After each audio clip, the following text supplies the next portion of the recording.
early October 2025, when black smoke rose over Yaroslavl, just 250 kilometers northeast of Moscow, the Russian morning news broke its rhythm. Sirens pierced the industrial skyline as videos from residents began flooding Telegram. What had Russia's security apparatus missed this time? Was it another Ukrainian drone attack, or something far more dangerous, a fire sparked from within? By midday, the governor of Yaroslavl, Mikhail Evraev, appeared on camera. His statement was brief, but revealing no drone attack was recorded. The fire was due to human error. Yet the tone betrayed something deeper. Analysts from Reuters and BBC Verify quickly noticed that Evraev avoided one critical word accident. Within hours, Western intelligence circles interpreted this omission as a signal that Moscow was confronting a terrifying possibility: sabotage. Here lies the first domino in what would become Russia's most destabilizing internal crisis of the year. According to open-source investigators cited by Defense News, the fire originated near the catalytic reformer, one of the most sensitive sections of the Slavneftyanos refinery, capable of processing 15 million tons of crude, annually about 5.4% of Russia's total output. The incident forced the Kremlin into a strategic dilemma: admit a successful Ukrainian drone strike that exposed a 700-kilometer breach in its S-400 defenses, or confess to an inside job that revealed cracks in the FSB's counterintelligence shield. Moscow chose the latter. The internal sabotage narrative was less humiliating than acknowledging the collapse of Russia's vaunted air defense network. But the opportunity cost perspective cuts deeper. By blaming insiders, the Kremlin effectively redirected thousands of security personnel from frontline intelligence to domestic surveillance. Western experts estimate that more than 20% of FSB field assets were reassigned in the weeks following the Yaroslavl fire, a shift that weakened Russia's battlefield situational awareness along the Dnipro corridor. At the same time, Al Jazeera reported unusual troop movements near Kursk and Bryansk, suggesting that internal fear had reshaped deployment priorities. What began as a single refinery fire now disrupted Russia's entire defense posture. The domino effect perspective becomes clear when a nation chooses political face-saving over operational readiness. Every subsequent decision amplifies vulnerability. Strategically, Yaroslavl's refinery was more than an industrial site. It was a node in the lifeline of Russia's armored divisions. Satellite imagery from BBC Verify showed the blackout of adjacent rail loading terminals, interrupting diesel transfers to Western military districts for 72 hours. U.S. analysts from the Center for Strategic and International Studies, CSIS, noted that each lost day of diesel flow equals the immobilization of nearly 2,000 armored vehicles. Meanwhile, the silence from Moscow fueled speculation. Could this human error narrative hold if future fires followed? Energy experts from Reuters compared the event to Ukraine's earlier drone strikes in Kirishi and Volgograd, both targeting high-octane fuel units. The pattern one analyst observed is not random chaos. It's a systemic dismantling of Russia's fuel backbone. As the embers cooled, Yaroslavl was no longer just a provincial tragedy. It was a mirror reflecting the Kremlin's fear, indecision, and structural fragility. And as Western intelligence agencies began tracing the aftermath, one question loomed over every meeting in Brussels and Washington. If one spark could paralyze Russia's energy heartland, what would happen when the next flame ignites? Meanwhile, what investigators discovered about the refinery's true role in Russia's war effort would reveal why this single fire sent shockwaves through Moscow's command structure. The Yanos refinery was no ordinary industrial complex. It was the nerve center of Russia's wartime fuel chain. In the early hours of October 2, 2025, satellite images reviewed by BBC Verify and Reuters showed the plant's main hydrocracking unit completely offline. Analysts quickly confirmed that the outage had removed a key source of Euro 5 diesel, the high-grade fuel used by T-90M tank supply convoys and Su-35 fighter jets. How could one refinery wield such power over an entire army's momentum? Western military economist Dr. Matthew Andrews of the Royal United Services Institute RUSI explained that Janos accounted for nearly 1/20 of Russia's total refined output.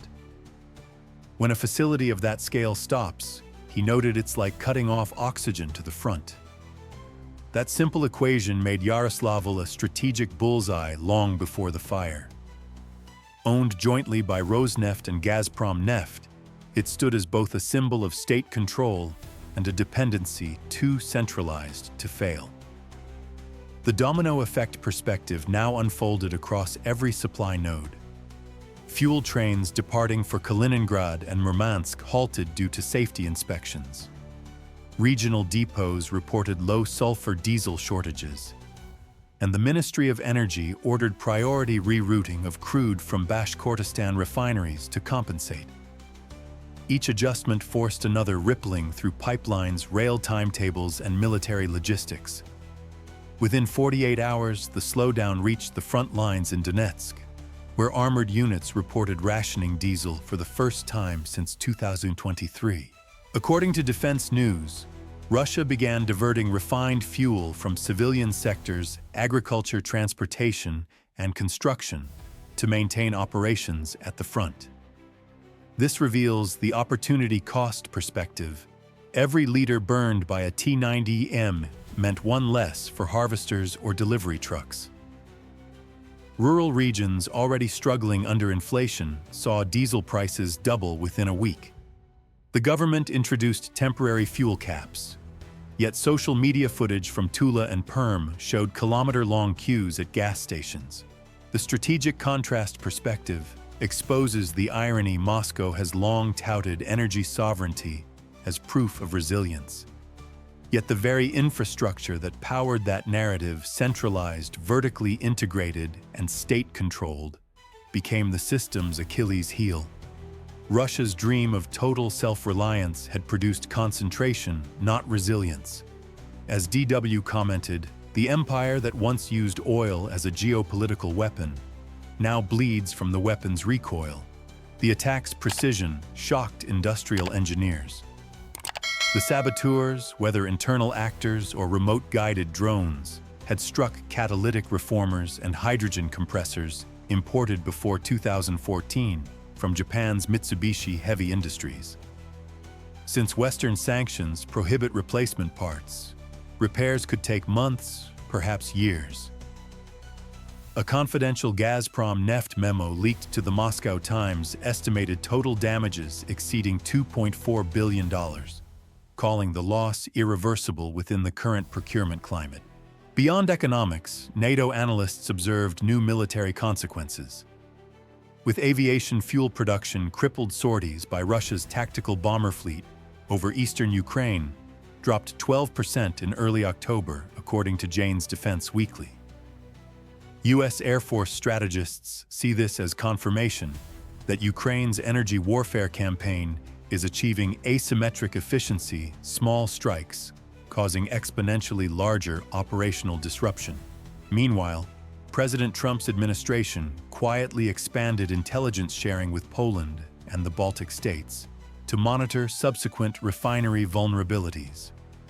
A senior NATO official, quoted by Al Jazeera, stated, "We are witnessing the slow implosion of Russia's energy logistics under its own centralization, a scenario our planners have modeled for years." As October unfolded, Yaroslavl's refinery became not merely a burned-out shell, but a symbol of Russia's systemic fragility. The smoke over its chimneys was a visible mark of a hidden fracture line stretching through Moscow's industrial command chain. Yet as fuel scarcity spread beyond factories into daily life, the crisis mutated from a logistical problem into a nationwide economic shockwave, one that no propaganda could contain. By the second week of October 2025, Russia's internal crisis had outgrown the boundaries of any single refinery. Long queues at gas stations stretched across 20 regions from Siberia to occupied Crimea. Videos verified by BBC Verify showed angry drivers sleeping in their cars overnight for a few liters of fuel. What began as a local fire in Yaroslavl was now feeding a nationwide panic. Could the Kremlin still convince its citizens that this was a temporary shortage, or had the energy war finally reached the Russian home front? According to Reuters, more than 30% of independent gas stations temporarily shut down to avoid operating at a loss. In Novosibirsk, managers compared the chaos to the 1990s hyperinflation years. Economists from the Moscow Times reported that the energy ministry secretly authorized rationing for civilian use, while prioritizing critical sectors, a euphemism for the military. This was the domino effect perspective in motion, the collapse of one production node, forcing artificial prioritization that rippled through every layer of society. Under these conditions, the opportunity cost perspective reveals a grim calculation. Each tanker of Euro 5 diesel sent to the front meant fewer deliveries of food and construction materials at home. The government redirected thousands of tons of crude from export contracts to domestic needs, sacrificing hard currency revenue to maintain the illusion of stability. Analysts at Bloomberg Energy estimated weekly export losses approaching $700 million. Factories dependent on petrochemical byproducts, plastics, paints, rubber, asphalt reported immediate slowdowns. A director of a tire plant in Nizhny Novgorod told DW, without steady diesel supply for transport and solvents for mixing compounds, production halts in days. Roads cracked sooner because lower quality asphalt replaced refined bitumen. The cost of logistics spiked 18% in a single month, according to Al Jazeera Economics. The strategic contrast perspective magnifies the irony. While Moscow touts victory narratives on state television, entire provinces are rationing heating oil ahead of winter. In the same week that President Putin praised industrial self-sufficiency, the state railway quietly canceled over 1,500 cargo trains due to fuel shortages. Western experts interpret this not merely as economic mismanagement, but as an unfolding structural collapse. NATO energy analyst Dr. Helen Moore described it as the implosion of a wartime economy under the weight of its own propaganda. Her team at CSIS modeled the cascading effects: slower freight equals delayed ammunition shipments. Delayed shipments force operational pauses. Operational pauses invite renewed Ukrainian offensives. In essence, every empty pump in Moscow echoes on the front lines of Kharkiv. Meanwhile, inflation began to whisper louder than any dissident. The official rate held at 8%, yet consumer reality doubled that figure. Price tags for bread, milk, and heating gas rose daily. Russians learned to measure the war's progress not by maps, but by minutes waiting in fuel lines. Sociologists at Cambridge University's Internet Data Lab observed surges in online searches for emigrate panic attacks and job abroad signals of psychological exhaustion, spreading faster than the flames of Yaroslavl. Western intelligence noted the strategic paradox: every ruble spent stabilizing fuel prices deprived Moscow of funds for drone production and ammunition. The opportunity cost thus circled back to the battlefield. Even as Russian artillery tried to hold the line near Avdiivka, its logistical backbone eroded quietly behind it. Still, the Kremlin clung to narrative control. State television spoke of temporary repairs and Western sabotage, framing the crisis as proof of resilience rather than failure. Yet internal reports leaked to Medusa described rising mutiny risk among regional truck unions and refinery workers' groups, once apolitical, now desperate. What followed next, however, would reveal that Yaroslavl was not an isolated event, but part of a much wider network, a silent resistance operating deep within Russia's borders. By mid-October 2025, Russian telegram channels began buzzing with new claims of railway fires, factory explosions, and unexplained power cuts stretching from the Urals to the Far East. At first, the Kremlin dismissed them as industrial accidents. But open-source analysts from Bellingcat and BBC Verify soon connected the dots. Many of these incidents aligned with known partisan tactics. The question quickly shifted from who attacked Yaroslavl to how deep does this internal resistance run. According to the Wilson Center, more than 140 confirmed acts of sabotage have occurred across Russia since the start of 2024, targeting bridges, signal boxes, and recruitment offices. The group Atesh, composed of pro-Ukrainian Crimean partisans, claimed responsibility for multiple arson attacks on military depots. Meanwhile, a clandestine organization known as the Anarcho-Communist Combat Organization (BOK) boasted of disrupting logistics on the Trans-Siberian Railway, cutting supplies to the Pacific Fleet for days. Western intelligence sources cited by Defense News describe these as the Second Front, an invisible war undermining Moscow from within. Here, the domino effect perspective becomes visceral. Each small act, a burned transformer, a derailed fuel train, a hacked logistics server, creates exponential disruption. When security agencies redirect manpower to investigate local fires, border surveillance weakens. When they tighten internal controls, industrial operations slow down. In essence, the saboteurs force Russia to defend every inch of its vast territory, turning geography into a liability. The opportunity cost perspective emerges in how Moscow allocates its diminishing resources. The FSB's counter-sabotage budget ballooned by 38% this quarter, diverting billions from weapons procurement and battlefield logistics. That diversion translates into fewer precision-guided munitions, fewer repaired tanks, and less support for depleted frontline units. Western military strategist Colonel Mark Ellison-Rhett told Al Jazeera, "Every ruble spent chasing saboteurs in Omsk is one less ruble spent keeping T-90s rolling in Donetsk." Even Russian insiders quietly admit the toll.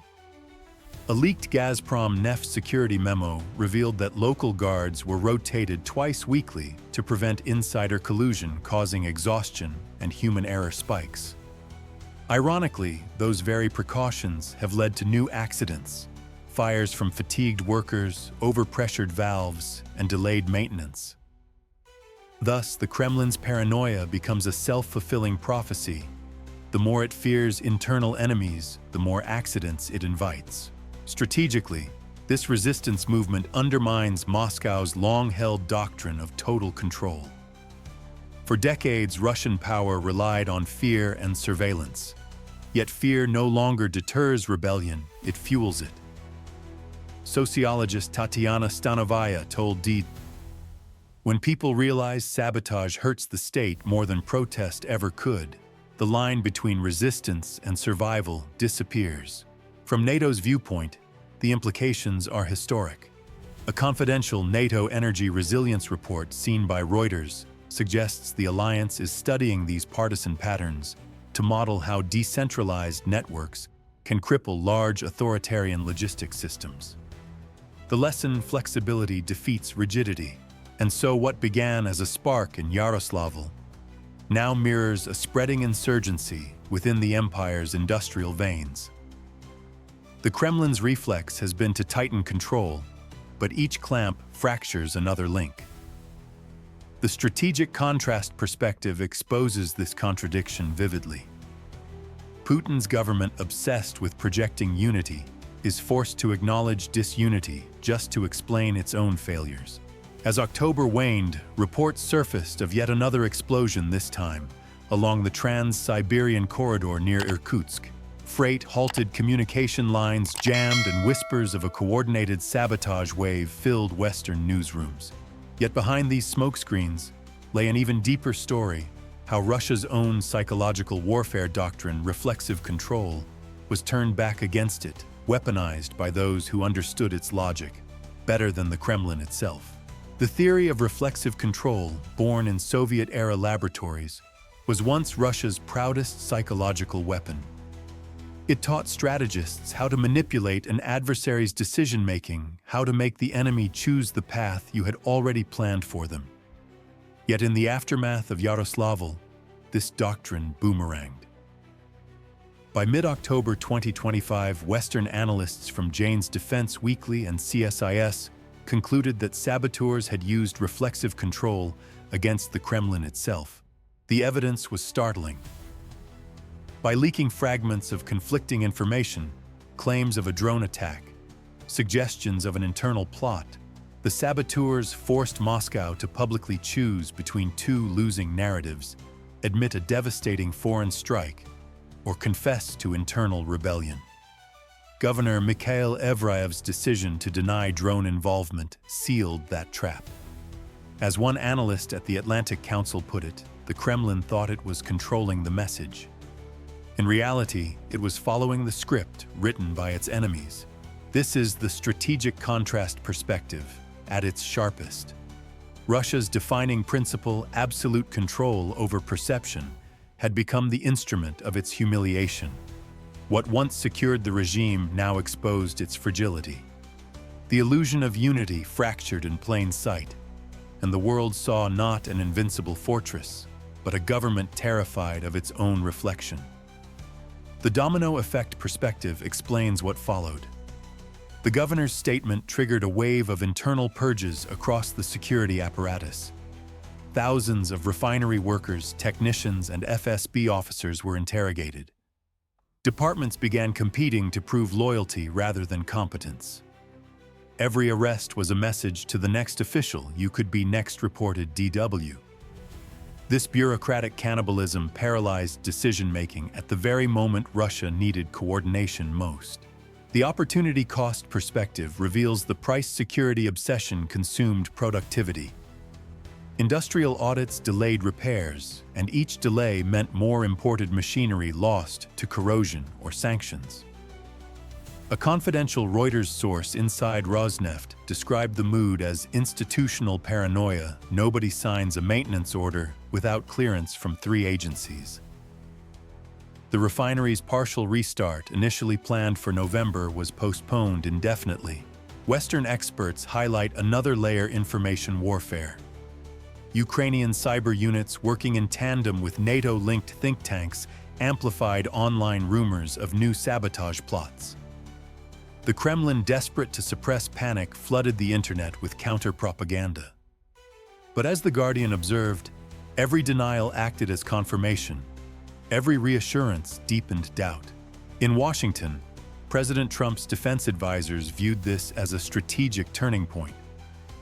One official told Defense News, "The Russians are now fighting themselves more efficiently than Ukraine could ever hope to." NATO intelligence centers in Brussels began archiving Russian internal communications as case studies in cognitive warfare failure. Within Russia, the psychological toll deepened. Independent data analysts at Cambridge University reported a 40% rise in Russian internet searches for how to leave the country and panic attack treatment. Public morale eroded beneath the weight of rumor and rationing. Every headline about fuel shortages reinforced the sense that the state was no longer in control, not of its economy, not of its territory, not even of its story. By late October, a senior FSB officer leaked a chilling memo to Al Jazeera. "We are losing the invisible war. The enemy is in our minds." That line, circulating on Western media, symbolized the complete inversion of reflexive control. Russia's master tool of manipulation had been reverse-engineered by its opponents, foreign and domestic alike. But even as the Kremlin drowned in suspicion and self-inflicted chaos, one final act was still unfolding, an unspoken reckoning between power and perception that would burn deeper than Yaroslavl's flames. What would happen when Russia's 2 greatest myths, military invincibility and national unity, collapsed in the same night? By late October 2025, the Kremlin faced an unprecedented reckoning. 2 pillars that had sustained Vladimir Putin's regime for decades, military invincibility and national unity, were crumbling simultaneously. The Yaroslavl blaze had ignited more than oil. It set fire to the myth that the Russian state could absorb endless blows and remain unshaken. In every corner of the country, from Murmansk to Vladivostok, citizens began asking what Moscow had long feared most: if the state cannot protect its own heartland, who can it protect at all? According to Reuters and BBC Verify, Russia's energy output remained down nearly 18% by the end of October, while the Ministry of Defense quietly curtailed training flights and tank drills to conserve diesel. The symbolic weight of this admission was crushing. It's the first time in modern Russian history that a single industrial incident has changed national defense planning, said retired NATO strategist General Robert Anders in Defense News. The domino effect perspective shows how this single strike dismantled an entire ecosystem. When refineries stall, pipelines idle. When pipelines idle, rail convoys stop. When convoys stop, factories freeze. The paralyzing effect cascaded from the battlefield to the grocery aisle. A nation built on exporting energy now faced internal shortages so severe that black market fuel prices in some regions surpassed pre-war Western gasoline costs. Through the opportunity cost perspective, the hidden burden becomes clearer. Moscow poured billions of rubles into emergency imports via Kazakhstan and Belarus, abandoning long-term investment projects in Siberia and Arctic LNG expansion. Each diverted ruble represented a weapon unbuilt, a road unrepaired, a generation's future mortgaged to maintain a facade of stability. And the strategic contrast perspective completes the picture. Russia, which invaded Ukraine under the banner of energy dominance, now struggled to keep its own engines running. The contradiction between ambition and reality became visible to every citizen waiting hours at a pump. The empire has turned its strength into its weakness, observed DW's Moscow correspondent. Western reactions were swift.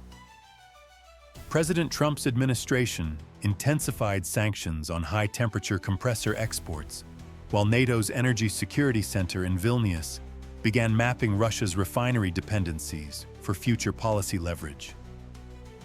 Yet even within allied circles, analysts voiced caution. An unstable, fuel-starved Russia can become unpredictable, warned Al Jazeera's defense editor Lena Matar. Collapse is not strategy, it's contagion. Inside Russia, social tension thickened. Regional governors hoarded allocations, the FSB broadened surveillance, and citizens traded whispers of new explosions. The once iron narrative of unity splintered into factions, those blaming saboteurs, those blaming the Kremlin, and those simply too tired to care. The myth of invincibility was now a memory, and the myth of unity an illusion. In Brussels, NATO planners quietly studied the aftermath as a live demonstration of 21st century asymmetric warfare, how precision strikes on logistics amplified by information operations could unravel an industrial giant without a single major battle. The lesson one Pentagon report summarized was simple: energy is the new front line. As winter approached, the final question echoed through both Western think tanks and Russian kitchens alike. If one refinery fire could expose the weakness of an empire, what happens when the next domino falls? Because the Yaroslavl inferno did not just scar Russia's landscape, it redefined the boundaries of modern warfare, proving that the mightiest state can be undone not by armies at its borders, but by sparks within its core.